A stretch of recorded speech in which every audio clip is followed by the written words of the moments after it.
ओम अज्ञानतिमिरान्धस्य ज्ञानञ्जनशलाकया चक्षुरुन्मिलितमेन तस्मै श्रीगुरुवे नमः। श्रीचैतन्यमनोभीष्टं स्थापितं येन भूतले स्वयं रूपकदा मह्यं ददाति स्वपदान्तिकं। वन्देऽहं श्रीगुरुः श्रीयुतपदकमलं श्रीगुरून् वैष्णवाचं श्रीरूपं साग्रजातं सगण रघुनाथान्वितं तं सजीवं साद्वैतं सावधूतं परिजनसहितं कृष्ण चैतन्य देवं श्री राधा कृष्ण पादान सगण ललिता श्री विशाखान्विताश्च नारायणं नमस्कृत्यं नरं चैव नरोत्तमं देवीं सरस्वतीं व्यासं ततो जयमुदीरयेत्। सुन्वतां स्वकथा कृष्ण पुण्ये श्रवणकीर्तनं हृदयन्तस्तु ये भद्राणि विध्नोति सुरसतां नष्टप्रायेषु भद्रेषु नित्यं भागवत सेवया भगवती उत्तम श्लोके भक्तिर्भवति नैष्टिकी तदा रजस्तमो भाव कामलोभादय चेत निरावृत्तिं स्थितसत्त्वे प्रसिद्धति। एवं प्रसन्न मनसो भगवद्भक्ति योगता भगवतत्व विज्ञान मुक्त संगस्य जायते विद्यन्ते हृदय ग्रंथि छिद्यन्ते सर्वसंशयं क्षीयन्ते चास्य कर्माणि दृष्ट्वा एव आत्मनीश्वरे मुखं करोति वाचालं पङ्गुं लङ्घयते गिरिं यत्कृपातमहं वन्दे परमानन्दमाधवं। प्रह्लाद नारद पराशर पुण्डरीकं व्यासम् अमरीश सुख सौनक स्मदालभ्यां रुक्मांग अर्जुन वसिष्ठं विभीषणादीनं पुण्यानि नामानि परं भागवत स्मरामि। हे कृष्ण करुणा सिंधु दीनबंधु जगत्पतये गोपेश गोपिकाकांत राधाकांत नमस्तुते तप्त कांचन गौरांगी श्री राधे वृंदावनेश्वरी वृषभानुसुते देवी प्रणमामि हरिप्रिये। वाञ्छाकल्पतरुभ्यश्च कृपा सिन्धुभ्यो च पतितानां पावनेभ्यो वैष्णवेभ्यो नमो नमः। जय श्री कृष्ण चैतन्य प्रभु नित्यानंद श्री अद्वैत गदाधर श्रीवासादि श्री गौर भक्तवृंद। हरे कृष्ण कृष्ण कृष्ण हरे हरे, हरे राम राम राम हरे हरे। इसमें श्रीमद् भागवतम का स्कंद संख्या 3 अध्याय संख्या 30 और श्लोक संख्या 3 नंबर हम लोगों को पढ़ना है। टाइटल है भगवान कपिल देव द्वारा विपरीत कर्मों का वर्णन। भगवान कपिल देव विपरीत कर्म क्या है। कर्म बहुत सारे होते हैं, कर्म हम बहुत सारे करते हैं, लेकिन कौन से कर्म विपरीत हैं इसका वर्णन करते हैं। बोलते हैं यद ध्रुवस्य देहस्य सानुबंधस्य दुर्मति ध्रुवाणी मन्यते मोहात् गृह क्षेत्रा वसूनि च। विभ्रमित भौतिकतावादी व्यक्ति यह नहीं जानता कि उसका अपना यह शरीर अस्थाई है और घर जमीन संपत्ति जो इस शरीर से संबंधित है ये सारे आकर्षण की भी क्षणिक हैं। वो अपने अज्ञान के कारण ही हर वस्तु को अस्थाई मान लेता है। देखो व्यक्ति भी दो प्रकार का होता है, एक आध्यात्मवादी एक भौतिकतावादी। ठीक है ना। आध्यात्मवादी हर कार्य भगवान की प्रसन्नता के लिए करता है और भौतिकतावादी हर कार्य जो है अपनी प्रसन्नता के लिए करता है, अपनी इंद्रियों को सेटिस्फाई करने के लिए। जैसे मान लो कि घर में एक माता भोग बनाती है, भगवान भोजन बनाती है। उद्देश्य क्या है कि हमारे हमें जो टेस्ट अच्छा लगता है उसके लिए हम भोजन बनाते हैं। तो क्या है, अपनी इंद्रियों को सेटिस्फाई करना चाहती है। दूसरा है भगवान को क्या अच्छा लगता है, भगवान के लिए भोग बनाती है। तो क्या है, वो आध्यात्मिक सेवा हो गई, भगवान के लिए सेवा हो गई। लेकिन जो एक्टिविटी हम अपनी इंद्रियों को सेटिस्फाई करने के लिए करते हैं वो भौतिकतावादी एक्टिविटी कहलाती है। तो बता रहे हैं कि यह शरीर अस्थाई है और इससे संबंधित घर जमीन संपत्ति जो इस शरीर से संबंधित है ये सारे आकर्षण भी क्षणिक है। हम देखते हैं कि जो है हम शारीरिक शारीरिक लेवल पे बहुत सारी सेवाएं करते हैं। ठीक है ना। क्या करते हैं, पढ़ाई लिखाई करते हैं, स्नान करना है, खाना है, पीना है, फ्रेश होना है, जो भी है। और पढ़ाई लिखाई करनी है, जॉब बिजनेस करना है, विवाह संस्कार और अंत्येष्टि क्रिया, क्या क्या संस्कार अलग अलग हम संपन्न करते हैं, ये सब शारीरिक लेवल पे हैं। ये शरीर समाप्त हुआ, ये सारे संस्कार और सारे जो भी हम सेवाएं करते हैं शारीरिक लेवल पर सब समाप्त हो जाएंगे। लेकिन जो हम आध्यात्मिक लेवल पर आत्मा की जो हमारी नीड है, आत्मा की जो आवश्यकता है, उसके लिए जो कार्य करते हैं वो है भगवान की भक्ति। उसके लिए जो कार्य करते हैं वो भगवान को प्रसन्न करता है। ठीक है ना। तो जो भी मनुष्य जीवन में आता है उसके दो धर्म हैं। एक उसका धर्म है शारीरिक धर्म, एक है आध्यात्मिक धर्म।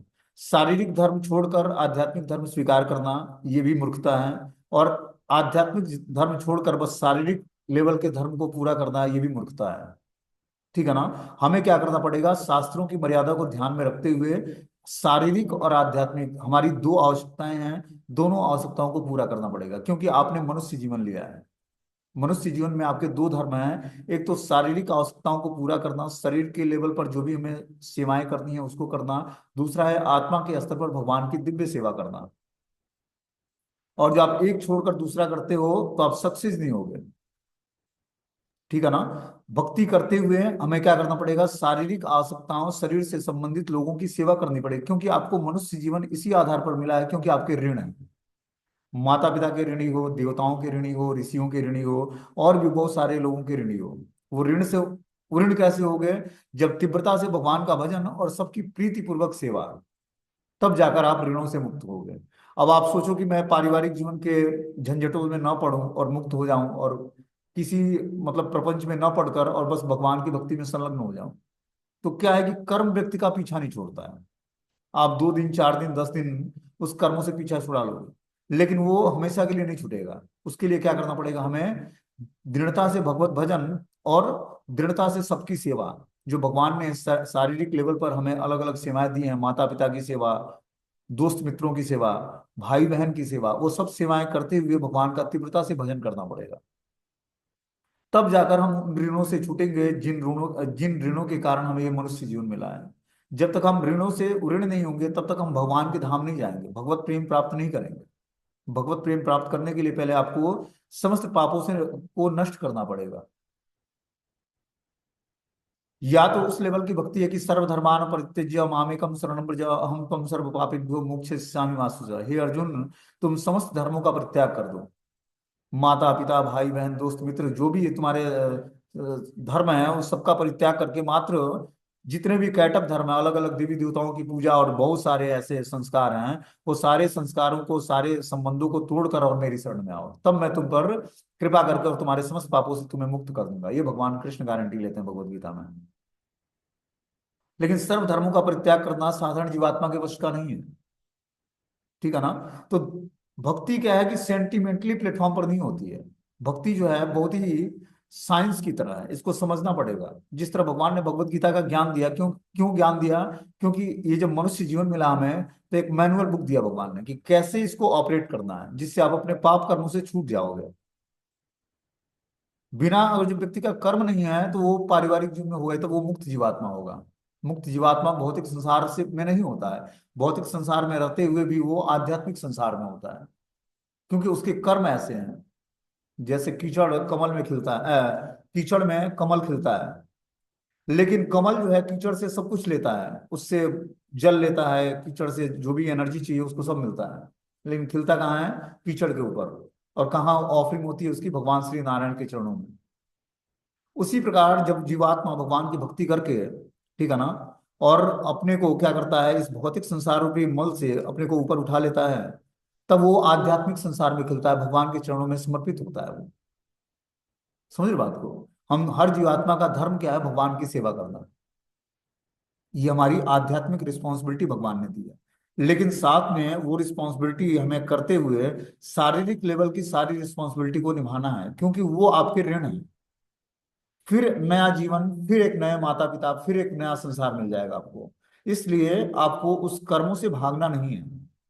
जो आपको प्रॉपर रिस्पॉन्सिबिलिटी भगवान ने शारीरिक लेवल पर दिया है और आध्यात्मिक लेवल पर दिया है, दोनों सेवाओं को विधिवत तरीके से करना पड़ेगा और तीव्रता से भगवान का भजन करना पड़ेगा, तब आप ऋणों से मुक्त हो पाओगे। यही भगवान कपिल देव यहाँ पर बताना चाहते हैं कि विभ्रमित भौतिकतावादी व्यक्ति यह नहीं जानता कि उसका अपना यह शरीर अस्थायी है, और घर, जमीन और संपत्ति जो इस शरीर से संबंधित है, ये सारे आकर्षण भी क्षणिक हैं। वो अपने अज्ञान के कारण ही हर वस्तु को अस्थायी मान लेता है। अज्ञानता के कारण या सनक बस या पागलपन बस अगर जो हम सारी चीजों को छोड़ भी देते हैं, तो कर्म आपका पीछा नहीं छोड़ेगा। कर्म आपको वहां से दबोच लेगा। भरी सभा में बैठे रहोगे, कथा चलती रहेगी भगवान की, सत्संग चलता रहेगा, उसके बीच में से आपको उठा लेगा कर्म। इतना पावरफुल है। हमने एक बार स्टोरी बताई थी ना, ब्रज में एक साधु था। तो क्या हुआ कि वो तीव्रता से 24 घंटे भगवान के भजन में लगे रहते थे। एक काला कलूटा एक व्यक्ति उनके सामने प्रकट होता है, अंधेरे कमरे में, मतलब उनका भजन का जो कमरा था, ज्यादा उजाला नहीं रखते थे वो, कि दिमाग भटकेगा। उसमें एक काला कलूटा व्यक्ति प्रकट हुआ। तो महात्मा ने पूछा कि आप कौन हो? तो उस व्यक्ति ने बताया कि मैं आपका प्रारब्ध कर्म हूं, और मैं आपको आपको मतलब पकड़ना चाहता हूं, और जब तक आप भजन छोड़ोगे नहीं, तब तक मैं अपना प्रभाव नहीं दिखा पाऊंगा आप पर। तो बोले ये तो संभव ही नहीं कि मैं भजन छोड़ दूं और आप अपना प्रभाव मुझ पर दिखाओ। आपका प्रभाव क्या होगा? बोल रहे हैं कि गलित कुष्ठ, मतलब पूरा शरीर जो है आपका कुष्ठ रोग से गल जाएगा। ऐसा मेरा प्रभाव होगा, और ये आपके कर्म और प्रारब्ध है, इसको आपको भोगना पड़ेगा। कितने दिन के लिए? तो 12 साल के लिए। उन्होंने बोला कि 12 क्षण हमारे अंदर, हमारे पास नहीं है, 12 साल तो बहुत बड़ी बात होती है। तो 12 साल से वो 1 साल पर आया। सॉरी, 12 महीने, 12 महीने से 6 महीने आया। 6 महीने भी टाइम नहीं था महात्मा के पास। बोला 1 महीने का आप टाइम दीजिए, मैं 1 महीना में आपको ऋण ऋण कर दूंगा उस ऋण से। नहीं, 1 महीने का भी टाइम नहीं है, तो 24 घंटे का टाइम। 24 घंटे का टाइम दिया महात्मा ने। बोला कि आपको चिल्लाना नहीं है और आप अपने को एक रूम में बंद कर लीजिए, ठीक है ना। जैसे ही वो भजन छोड़ते हैं वैसे ही वो प्रारब्ध कर्म था पकड़ लेता है इनको। अब पूरे शरीर में कुष्ठ रोग हो जाता है इनके, पूरा शरीर गलने लगता है। 24 घंटे परेशान रहते हैं, लेकिन किसी से कुछ बोलते नहीं। अपने को कमरे में बंद कर लिया, शिष्यों को मना कर दिया कि कुछ भी हो, आप लोगों को कमरा नहीं खोलना है 24 घंटे तक। और इस तरह से जो है वो प्रारब्ध कर्म उनको पकड़ा और पूरे शरीर को कुष्ठ रोग से क्या किया उसने, कुष्ठ रोग हो गया पूरे शरीर में। जब 24 घंटे बाद फिर से जो है वो प्रारब्ध कर्म छोड़ा, तो भजन के प्रभाव से फिर से उनका शरीर जो है सुंदर हो गया। तो प्रारब्ध कर्म हमारे जो भी है ना, वो हमें पीछा नहीं छोड़ेगा। और बहुत सारे ऋण है हमारे ऊपर, इसीलिए हमें ये मनुष्य जीवन मिला है, ऋणों को चुकाने के लिए। इस ऋणों को चुकाने के लिए हमें क्या करना पड़ेगा, शास्त्रों की बातों को ध्यान में रखते हुए, जो भी हमें प्रॉपर गार्जियन मिला है, माता पिता या गुरु, उनके गाइडेंस में हमें भगवान की भक्ति और जीवन को ऑपरेट करना पड़ेगा। तब जाकर आप एक सुटेबल व्यवस्थित जीवन जी। भक्ति ऐसा नहीं कि आज हम भाग के कहीं चले जाएं और कर लें, और कल जो है फिर से जो है हम फिर से अपना भौतिकतावादी जीवन या फिर आध्यात्मिक जीवन अच्छे तरीके से जी लेंगे, ऐसा नहीं है। एक प्रॉपर वे है, एक सिस्टमेटिक वे है। ये आध्यात्म का रास्ता ऐसा है कि आप विश्वास मानो कि बड़े बड़े सन्यासी लोग डेविएट हो जाते हैं। क्या करना पड़ेगा, पेशेंस रखना पड़ेगा, धैर्य रखना पड़ेगा इस रास्ते पर। शास्त्र में जिस तरह बताया जाता है उस तरह हमें चलना पड़ेगा, एक एक कदम बहुत ही फूक के। तब जाकर हम अच्छे तरीके से जो है अध्यात्म को समझ पाएंगे। भगवान की भक्ति कोई साधारण तलवार की धार पर चलने के बराबर है। ऐसे ऐसे ऑप्टिकल्स और ऐसे ऐसे माया की जाम है कि आप स्लिप कर जाओगे। कितना भी डिटरमाइन हो व्यक्ति कि मैं काम क्रोध और लोभ मोह मोह मात्सर्य से जूझने वाला नहीं हूं, लेकिन आपको ऐसे ऐसे जगह पर फंसा देगी माया कि आप निकल ही नहीं पाओगे, पूरा जीवन व्यक्ति का बर्बाद हो जाता है।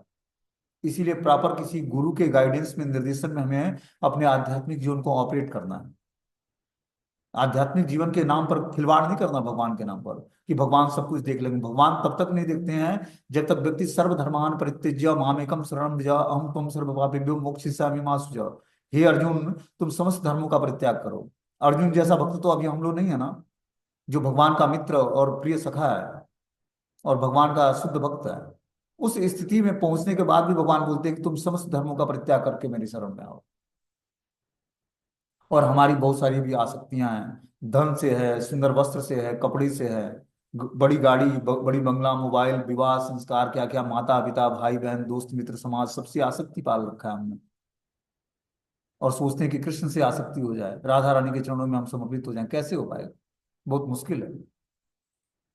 इसीलिए प्रॉपर गुरु के गाइडेंस में, निर्देशन में, शास्त्र की बातों को ध्यान में रखते हुए अपने जीवन को ऑपरेट करना पड़ेगा। तब हम जाकर धीरे धीरे पाप कर्मों से निवृत्त होंगे। अनेक जन्मों से, करोड़ों जन्मों से हमारे चित्त पर संस्कार छपे हुए हैं।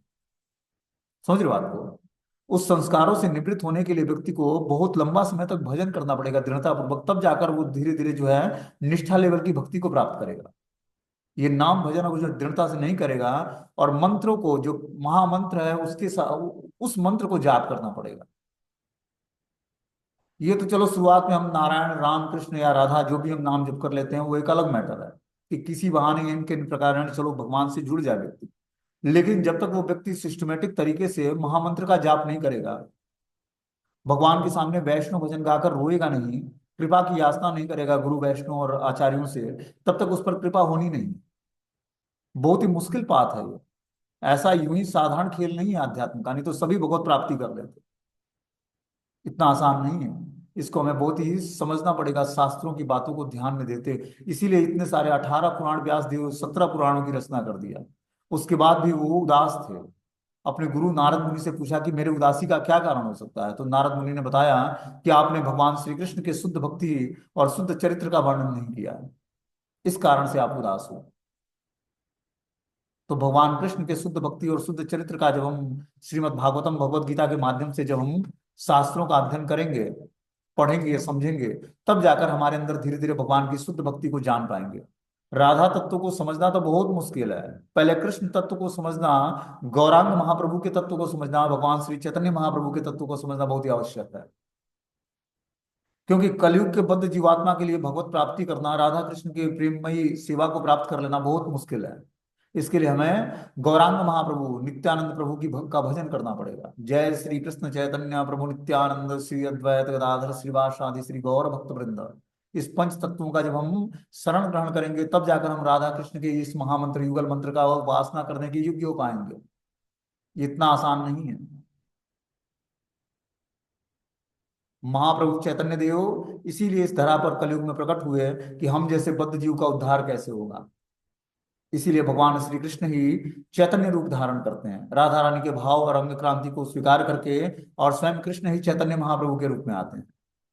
जब हम उनके माध्यम से उनकी प्रार्थना करते हुए, उनकी शरण ग्रहण करके, इस कलयुग में हम जो बद्ध जीवात्मा हैं, जब भगवान चैतन्य और नित्यानंद प्रभु की शरण ग्रहण करेंगे, उनके माध्यम से हम राधा कृष्ण की उपासना में सक्सेस हो पाएंगे।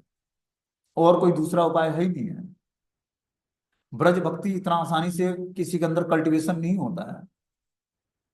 ब्रज भक्ति को प्राप्त करने के लिए बड़े बड़े महात्मा यहाँ पर वृंदावन धाम में कठोर तपस्याएं करते हैं, बहुत नाम जप करते हैं, पूरे 2 बजे से परिक्रमा शुरू कर देते हैं। समझ रहे बात को? इतना आसान होता तो सभी भगवत प्राप्ति कर लेते, नहा खा के और झूमते झामते। इतना आसानी से प्राप्त नहीं होता है भगवत प्राप्ति, भगवत भजन। पूरा जीवन व्यक्ति को लगाना पड़ेगा, तब जाकर अनंत जन्मों के पापों से छुटकारा मिलेगा। अभी राधा कृष्ण के युगल चरणों का सानिध्य प्राप्त हो जाए, ये तो बहुत रेयर व्यक्ति को प्राप्त होता है। भगवान बताते हैं भगवत गीता में कि अनेक अनेक जन्मों से संचित जो पाप कर्म है, वो भगवत भजन से ही नष्ट होगा। लेकिन बताते हैं कि व्यक्ति हजारों की संख्या में मेरी भक्ति में आता है, हजारों की संख्या में व्यक्ति मंदिर में भगवान के दर्शन के लिए आता है। कुछ भक्तों के अंदर कुछ जिज्ञासा उत्पन्न होती है भगवान को, नहीं तो सब व्हाट्सएप पे फोटो खींचने में लगे,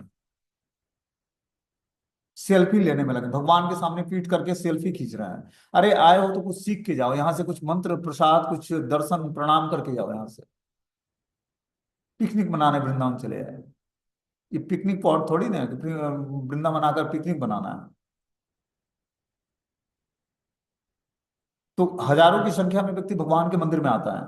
उस हजारों की संख्या में 2-4 जीवात्मा जो है जिज्ञासा करते हैं कि क्या आखिर में है क्या, अध्यात्म है क्या, ये राधा कृष्ण की उपासना है क्या, ये संकीर्तन है क्या। उस जिज्ञासु भक्तों में से कोई एक व्यक्ति जो है प्रयास करता है कि मैं भी भक्ति कर लूं। उस प्रयास करने वाले हजारों भक्तों में से कोई एक व्यक्ति मुक्ति लाभ करता है। इतना मुश्किल है, इतना रेयर है। और हम सोचते हैं कि यूं ही भगवत प्राप्ति हो जाएगी। भगवत प्राप्ति जिद से नहीं होती है, भगवत प्राप्ति हृदय में प्रेम उत्पन्न करने से होती है। प्रेम बोलकर उत्पन्न नहीं होता है, प्रेम स्वयं स्फुरित होता है। क्या करके? भगवान की प्रेममय भक्ति करके। कैसे? गुरु और आचार्यों पर की कृपा की याचना करके। भगवान की भक्ति स्वतंत्र नहीं है। जब हम शास्त्रों की मर्यादा को ध्यान में रखेंगे, गुरु वैष्णव आचार्यों से प्रार्थना करेंगे, तब जाकर हमारे हृदय में भक्ति का कल्टीवेशन होगा। ये वे है भक्ति का, ये रास्ता है, इसको समझना पड़ेगा। महाजनों एन कथा सपमता, जिस रास्ते पर महाजन लोग चले हैं, उस रास्ते पर ही चलकर हम भगवान की भक्ति को प्राप्त कर सकते हैं। जिद्द में आकर भगवान की भक्ति नहीं होती है, जिद्द में आकर पागलपन आता है, पागलपन के लक्षण उदित होते हैं। इसीलिए इतने सारे महापुराण, श्रीमद् भागवतम पुराण की रचना की है व्यास देव ने, कि पहले कृष्ण चरित्र को जाने, भगवान कृष्ण का चरित्र कितना मधुर है, उस चरित्र को सुने समझे जाने। इसीलिए 9th कैंटो तक भगवान नारायण की भक्ति बताई गई। 10वें कैंटो में कृष्ण के चरित्र का वर्णन किया गया, बाल बाल स्वरूप का वर्णन, और फिर उनके पौगंड लीला, और फिर कैसुरी लीला और माधुरी लीलाओं का वर्णन। क्यों? क्योंकि कृष्ण तत्व को समझना भी इतना आसान नहीं है। जब तक हम भगवान के अलग अलग शुद्ध भक्तों का चरित्र, भगवान के अलग अलग अवतारों का जब हम चरित्र पढ़ते हैं, तब जाकर हम कृष्ण तत्व को जानने के योग्य हो पाते हैं। और राधा तत्व को तो जानना बहुत मुश्किल है, वो तो भगवान की अंतरंग शक्ति है, राधा रानी श्रीमती। तो कृष्ण तत्व को जानने के लिए पहले हमें श्रीमद् भागवतम जो सिस्टमेटिक वे बताया है श्रीमद् भगवत गीता में, क्या बताया है कि कैसे कर्म करना है हमें। कर्मयोग का पालन कैसे करना, उससे पहले शरीर और आत्मा का ज्ञान दिया भगवान ने कि शरीर के धर्म क्या है, आत्मा के धर्म क्या है। शरीर के धर्म को कैसे पूरा करना है, शरीर का धर्म है माता पिता दोस्त मित्र समाज परिवार सबकी सेवा करना। फिर आत्मा का धर्म क्या है, भगवान की सेवा करना, नाम जप करना, भगवान का श्रृंगार करना, डीटी वर्शिप करना, धाम की यात्रा करना, श्रीमद् भागवतम भगवत गीता कथाओं को पढ़ना सुनना समझना। तो इस तरह से जब व्यक्ति भक्ति करता है तब वो जाकर धीरे धीरे जो है कृष्ण तत्व को समझने के योग्य हो पाता है।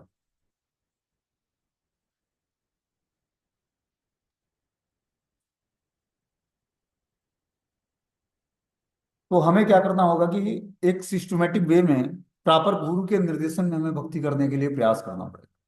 शिक्षा गुरु और दीक्षा गुरु, शिक्षा गुरु हमें क्या करते हैं, प्रॉपर शास्त्रों को की ट्रेनिंग देते हैं और दीक्षा गुरु हमें दीक्षा प्रदान करते हैं। इस तरह से जब हम प्रॉपर शिक्षा गुरु के निर्देश में और दीक्षा गुरु से जुड़ेंगे तब जाकर हमारी आध्यात्मिक जीवन की एक नींव तैयार होगी जिस पर हम अपने को स्टैंड कर पाएंगे आध्यात्मिक जीवन में। आगे बता रहे हैं इसमें कि भौतिकतावादी सोचता है कि कृष्ण भावनामृत में अनुरक्त अनुरक्त व्यक्ति सन की होता है जो हरे कृष्ण कीर्तन में अपना समय गंवाते हैं, किंतु यह नहीं सोचता कि वह स्वयं पागलपन के गहन अंधकार में है क्योंकि वह अपने शरीर को अस्थाई मान बैठता है।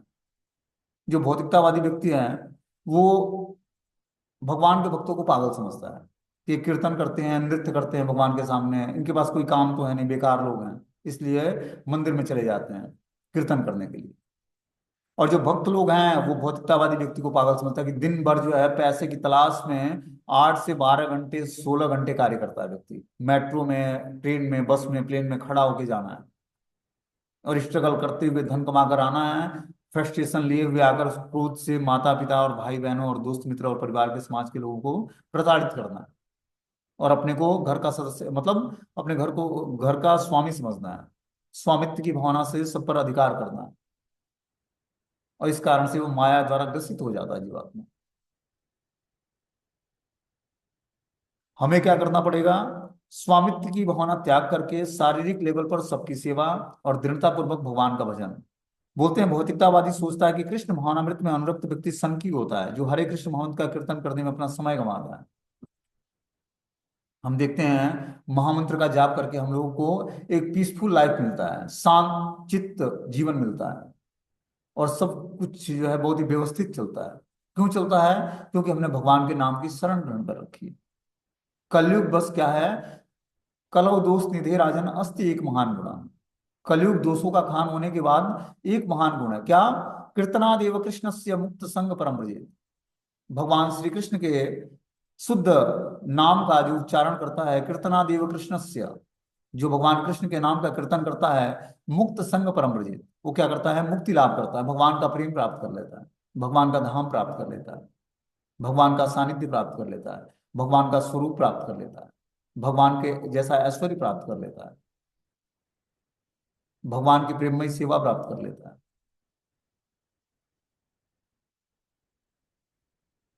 तो क्या है, गोलोक का प्रेम धन हरि नाम संकीर्तन, गोलोक का जो प्रेम धन है वो हरि नाम संकीर्तन में छिपा हुआ है।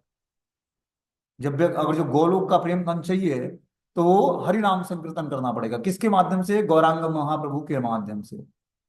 गौरांग महाप्रभु ही हमें वो गोलोक का प्रेम धन दिलाने में समर्थ हैं। क्यों समर्थ हैं, उन्होंने भक्त रूप धारण करके आए। आजान लंबित भुजो कनकावदातो संकीर्तने पितरो कमलायताक्षो विश्वम्बरो द्विजवरो धर्मपालो वंदे जगत प्रिय करो करुणावतारो। क्या है, करुणावतार है भगवान चैतन्य महाप्रभु।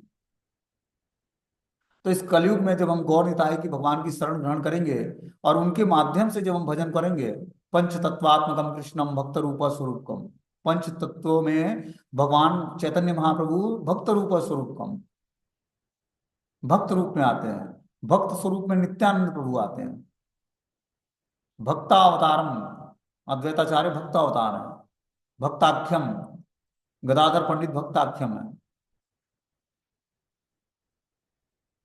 नमामि भक्ति शक्तिगम, जो श्रीवास पंडित हैं वो क्या है, नारद मुनि के अवतार हैं और भक्तों को शक्ति प्रदान करने वाले हैं। कैसी शक्ति, आध्यात्मिक शक्ति।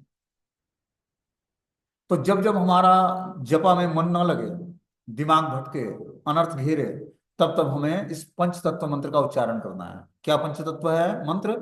जय श्री कृष्ण चैतन्य प्रभु नित्यानंद श्री अद्वैत गदाधर श्रीवास आदि श्री गौर भक्त वृंद।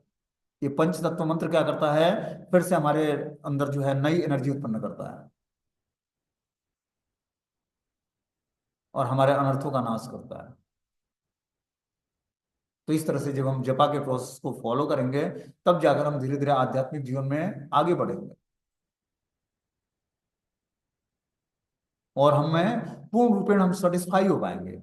अध्यात्म मतलब 100% सेटिस्फेक्शन मिलना आपको हर चीजों से, भौतिक समाज से भी और आध्यात्मिक समाज से भी। ऐसा नहीं है कि हम जो है आध्यात्मिक समाज, आध्यात्मिक चीजों में तो बहुत बड़े चढ़े हैं, भौतिकतावादी हमारा जीवन जो है डिस्टर्ब है, ऐसा नहीं होता है। भक्तों का पहला तो कोई भौतिकतावादी जीवन ही नहीं होता है, उसकी सारी एक्टिविटी ही आध्यात्मिक होती है। उसका खाना पीना उठना बैठना धन कमाना सब कुछ आध्यात्मिक है। ये थोड़ी ना कि वो धन कमाता है तो उससे भगवान की सेवा करता है, वो भी भजन है। पढ़ाई लिखाई करके आदमी को जॉब करना है, वो भी भजन के अंतर्गत आता है। ऐसा नहीं सब कुछ छोड़ के और मधुकरी मांग के खा लेंगे, वो स्थिति आप मेंटेन नहीं कर पाओगे। वो सबके बस का नहीं है। वो वही कर सकता है जो उस स्थिति को प्राप्त कर लिया है। इसीलिए हमें निर्देश आवश्यक है, प्रॉपर गाइडेंस आवश्यक है।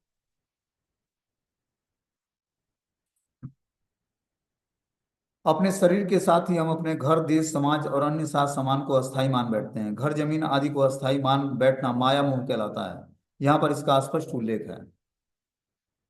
बोलते हैं मोह बस ही भौतिकतावादी अपने घर अपनी भूमि तथा अन्य धन को अस्थाई मान बैठता है। इसी मोह से पारिवारिक जीवन राष्ट्रीय जीवन और आर्थिक विकास की वृद्धि हुई है, क्योंकि आधुनिक सभ्यता में ये अत्यंत महत्वपूर्ण कारक है।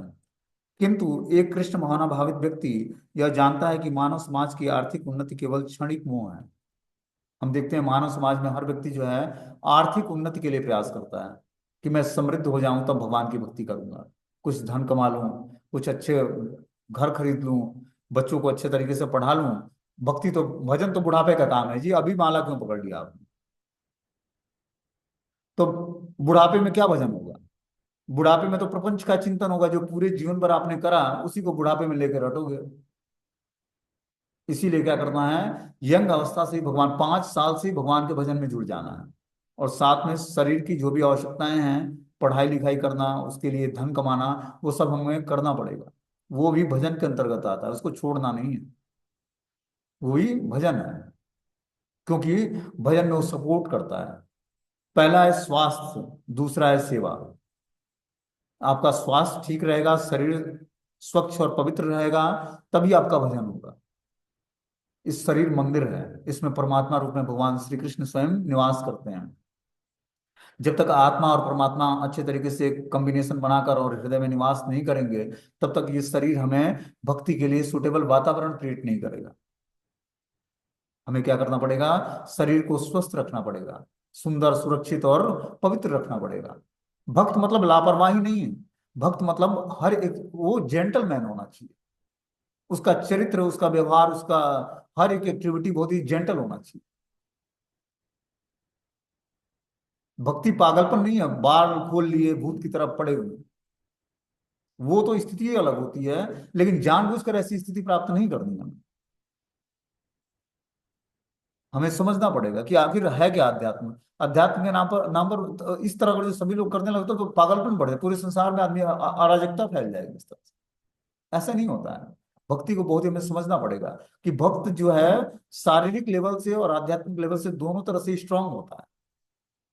उसको देख के लगे कि हाँ व्यक्ति भगवान की भक्ति में जुड़ा हुआ है। कृष्ण भक्ति इतनी आसानी से नहीं प्राप्त होती जो हम लोग सोचते हैं। बहुत ही रेयर व्यक्ति को प्राप्त होती है, बहुत ही उसके अंदर टैलेंट होना चाहिए, आध्यात्मिक योग्यता होनी चाहिए, तब उसको भगवान अपनी भक्ति प्रदान करते हैं। भक्ति कोई साधन, देखो आदमी अपने माइंड का 4 से 5% उपयोग करके जो है बिजनेस व्यापार कर लेता है, परिवार का पालन पोषण कर लेता है। 10 से 12% माइंड का उपयोग करके साइंटिस्ट कुछ खोज लेता है। लेकिन भक्त क्या करता है, 15 से 20% माइंड का उपयोग करता है। कैसे उसके अंदर ऐसी कैपेसिटी आती है, जब वो महामंत्र का शार्पनेस के साथ बहुत ही ध्यान पूर्वक जप करता है, तब उसके उसका जो ब्रेन के टिश्यूज हैं वो 15 से 20% कार्य करते हैं। तब वो इस भौतिक संसार में और आध्यात्मिक संसार में बैलेंस बना पाता है। ये कला हमें सीखनी है भक्ति करके पहले, कि भक्ति को मेंटेन कैसे करना पूरे जीवन भर। एक दो दिन की भक्ति नहीं, पूरे जीवन भर इसको हमें प्रॉपर तरीके से भगवत भजन में लगाना है। शरीर को स्वस्थ रखना है। मन बुद्धि शरीर और आत्मा जब प्रसन्न रहेगी, स्वस्थ और स्वच्छ रहेगी, तभी जाकर भगवत भजन होगा, तभी जाकर हमारे अंदर सतोगुण की क्वालिटी डेवलप होगी। और तब जाकर हम पूरे जीवन भर भक्ति को मेंटेन करके, भगवान को प्रसन्न करके, और अंत काले च मामेवं स्मरण मुक्ता कलेवरम, अंत काल में भगवान का स्मरण करते हुए शरीर का त्याग करेंगे, जिससे परम सिद्धि लाभ होगी। तो इस रास्ते पर चलने के लिए हमें प्रॉपर निर्देश की आवश्यकता है, प्रॉपर गाइडेंस की आवश्यकता है। आप सोचो कि ये एक साधारण भौतिक जो है, physics chemistry math zoology botany, क्या क्या चीजें हैं, हिस्ट्री और ज्योग्राफी, पढ़ने के लिए गुरु बनाना पड़ता है। और ये तो अखिल कोटि ब्रह्मांड के भगवान श्री कृष्ण का ज्ञान है, इसको यूं ही कोई व्यक्ति कैसे समझ सकता है? भक्ति भावुकता भरा नहीं है। भक्ति को करने के लिए हमें इस साइंस को समझना पड़ेगा। आखिर भगवान ने दिया क्या है, अध्यात्म का रास्ता क्या है, चलना कैसे है। इसलिए हमने बताया संबंध, अविधेय और प्रयोजन। शास्त्र में क्या करता है, संबंध, जब हम नाम जप करते हैं तब हमारा संबंध पता लगता है भगवान से, कि मैं तो नित्य ही भगवान श्री कृष्ण का दास हूं। अब ये दास पता लग गया, तो अविधेय क्या है, रास्ता क्या है उस तक पहुंचने का? तो रास्ता है भगवत गीता। भगवत गीता के ज्ञान को जब हम फॉलो करेंगे, उस ज्ञान को जानेंगे, तब वो हमें एक रास्ता, एक वे बताएगा, किस रास्ते पर चलना है। आप किस वर्ण और आश्रम में फिट बैठते हो? आप ब्रह्मचारी, गृहस्थ, वानप्रस्थ या सन्यासी, ब्राह्मण, क्षत्रिय, वैश्य और शूद्र। भगवान ने चार वर्ण और चार आश्रम का निर्माण किया, कि आप किसी भी आश्रम और वर्ण में आपने को फिट करो, और उसके बाद भगवान की भक्ति में जुड़ो। उससे आप आध्यात्म के रास्ते पर अच्छे तरीके से चल पाओगे। ब्रह्मचर्य नहीं रह सकते, गृहस्थ में जाओ। गृहस्थ नहीं रह सकते हो तो वानप्रस्थ स्वीकार करो, लेकिन किसी वर्ण और आश्रम में स्थिर हो पहले, और फिर भगवान की भक्ति से जुड़ो। तब आप अच्छे तरीके से भक्ति को मेंटेन कर पाओगे, अध्यात्म के रास्ते को समझ पाओगे। नहीं तो व्यक्ति फ्रस्ट्रेशन में आकर 2-4 साल भक्ति करता है, फिर छोड़ देता है। बहुत कष्ट है जी इस रास्ते पर। क्यों कष्ट है? क्योंकि हमने सही सिलेक्शन नहीं किया रास्ता। आखिर शास्त्र भगवान ने क्यों दिया? अपनी भक्ति का रास्ता बताया। डॉक्टर जब मरीज को देखता है कि ये बीमारी है, ठीक है ना, कैसे परखता है वो? थर्मामीटर लगाता है या नस नाड़ियों को चेक करता है, तब जान पाता है कि इस व्यक्ति को बीमारी क्या है। तो अपनी बीमारी को पकड़ने के लिए हमें ज्ञान प्राप्त करना पड़ेगा पहले, कि आखिर हमारे अंदर बीमारी क्या है, जिसके कारण हम भक्ति नहीं कर पा रहे हैं, या भक्ति को अच्छे तरीके से मेंटेन नहीं कर पा रहे हैं। वो कैसे पता लगेगा? जब हम आध्यात्मिक ज्ञान को सीखेंगे, सुनेंगे, समझेंगे, तब अपने अंदर बीमारी कमी पता लगेगी। आखिर किस अनर्थों से मैं जूझ रहा हूँ। जैसे जैसे भगवत भजन में तीव्रता आएगी, वैसे वैसे अनर्थ प्रकट होंगे आपके सामने। काम, क्रोध, लोभ, मद, मात्सर्य, ईर्ष्या, द्वेष, जो है सब जो है, और खासकर जब भगवत भजन धाम में होने लगे, तो ये सब मूर्तिमान रूप में आपके सामने प्रकट होने लगेंगे। और धीरे धीरे नाम क्या करेगा, इसको सबको फॉर्मेट करता जाएगा, और फिर जाकर आपको परम शांति प्राप्त होगी। ये नाम ही परम शांति दिलाने वाला है। भगवान कृष्ण का ये जो युगल मंत्र है, हरे कृष्ण कृष्ण कृष्ण हरे हरे, हरे राम राम राम हरे हरे, ये परम शांति प्रदान करने वाला है, परम प्रेम प्रदान करने वाला है। जिस प्रेम की तलाश में व्यक्ति करोड़ों जन्मों से अलग अलग चीजों में प्रेम खोज रहा है, कभी वो माता पिता में प्रेम खोज रहा है, कभी दोस्तों मित्रों में, कभी धन में, कभी परिवार के जनों में प्रेम चाहता है। हर व्यक्ति प्रेम चाहता है। इस संसार में कोई मुझे पूछे बात करे मुझसे, लेकिन वास्तविक प्रेम के स्रोत भगवान ही है। वो कैसे मिलेंगे? नाम जप से मिलेंगे। जब हम नाम संकीर्तन करेंगे, तभी जाकर वो प्रेम प्राप्त होगा, जो गोलोक का प्रेम धन है, वो भगवान ने अपने नाम में छुपा रखा है। तो नाम जप ही क्या है, 99% भक्ति का मेन स्रोत है। सारी स्पिरिचुअल एक्टिविटी एक तरफ, और भगवान का भजन और कीर्तन एक तरफ। आप कितना अच्छा भगवान का श्रृंगार कर लेते हो, कितना अच्छा भोग बना लेते हो, कितना अच्छा जो है माला बना लेते हो, ड्रेस बना लेते हो, सब एक तरफ है। भगवत भजन में आपकी दृढ़ निष्ठा कितनी जागृत हुई, ये आपका फर्स्ट प्रायोरिटी है। बाकी सब सेकेंडरी है। वो सब आपको नाम जप में सपोर्ट करते हैं, स्वीकृति प्रदान करते हैं, आपको सतोगुण में स्थिर करते हैं। नाम जप की एनर्जी कहां से मिलेगी? नाम जप से मिलेगी। तो हमें क्या करना पड़ेगा? संकीर्तन। कलयुग, कलयुग में मात्र संकीर्तन ही जीवात्मा का धर्म है, और कोई कार्य होगा ही नहीं उससे। सतयुग में व्यक्ति यज्ञ करके भगवान को प्रसन्न कर लेता, सॉरी, तपस्या करके, ध्यान करके भगवान को प्रसन्न कर लेता था। थोड़ा सा त्रेता युग आया, सतयुग से आगे बढ़ा त्रेता युग। तो त्रेता युग में क्या था? यज्ञ करके भगवान को, यज्ञपति भगवान श्री कृष्ण मतलब नारायण को प्रसन्न कर लेता। फिर आगे द्वापर युग आया। द्वापर युग में भगवान के श्री विग्रहों की सेवा करके। लेकिन कलयुग में न तो व्यक्ति ध्यान कर सकता है, ध्यान करेगा कुछ और का, ध्यान होगा कुछ और का। यज्ञ भी नहीं कर सकता है, क्योंकि न तो ब्राह्मण शुद्ध है, न मंत्र शुद्ध है, न यज्ञ में हवि शुद्ध है, न हवन शुद्ध है, न स्थान शुद्ध है। वैदिक मंत्रों का उच्चारण करते हुए यज्ञ करना, सब कुछ शुद्ध चाहिए, तब जाकर वैदिक मंत्रों का उच्चारण हो पाएगा और वो अपना प्रभाव दिखा पाएगा। कुछ भी शुद्ध नहीं है।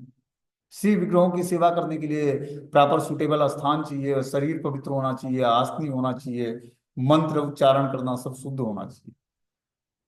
भगवान को जो भी नैवेद्य भोग आरती जो भी अर्पित करते हैं, सब बहुत ही पवित्रता के साथ होना चाहिए।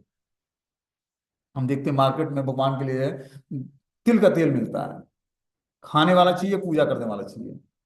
पूजा करने वाला 160 रुपये लीटर, खाने वाला 300 रुपये लीटर। तिल का रेट क्या है जी? 180 रुपये किलो। अब 180 रुपये किलो से 160 रुपये में तेल कैसे आ जाएगा 1 लीटर? कैसे आप भगवान का श्री विग्रहों की सेवा कर सकते हो? लेकिन कलयुग में क्या बताया गया? नाम जप करना ही जीवात्मा का धर्म है। पवित्र हो या पवित्र अवस्था में, जैसे भी अवस्था है हमारी, भगवान के नाम के कीर्तन मात्र से सब कुछ पवित्र हो जाएगा, सब कुछ मंगलकारी हो जाएगा। व्यक्ति की पूरी दृष्टि और सृष्टि बदल जाएगी। तो हमें क्या करना पड़ेगा? जीवात्मा का वास्तविक धर्म इस कलयुग में नाम संकीर्तन है। नाम संकीर्तन से जुड़ना पड़ेगा। प्रॉपर निर्देशन में शास्त्रों को पढ़ना सीखना समझना पड़ेगा, और गुरु के निर्देशन में भगवान की भक्ति करनी पड़ेगी। तब जाकर हमारा जीवन सक्सेस होगा। ठीक है, हरे कृष्णा। नेक्स्ट क्लास में श्रीमद् चैतन्य भागवत पढ़ाया जाएगा, भगवान चैतन्य महाप्रभु की लीलाएं। मैं लिंक शेयर करता हूँ, उसमें आप लोग ज्वाइन करें।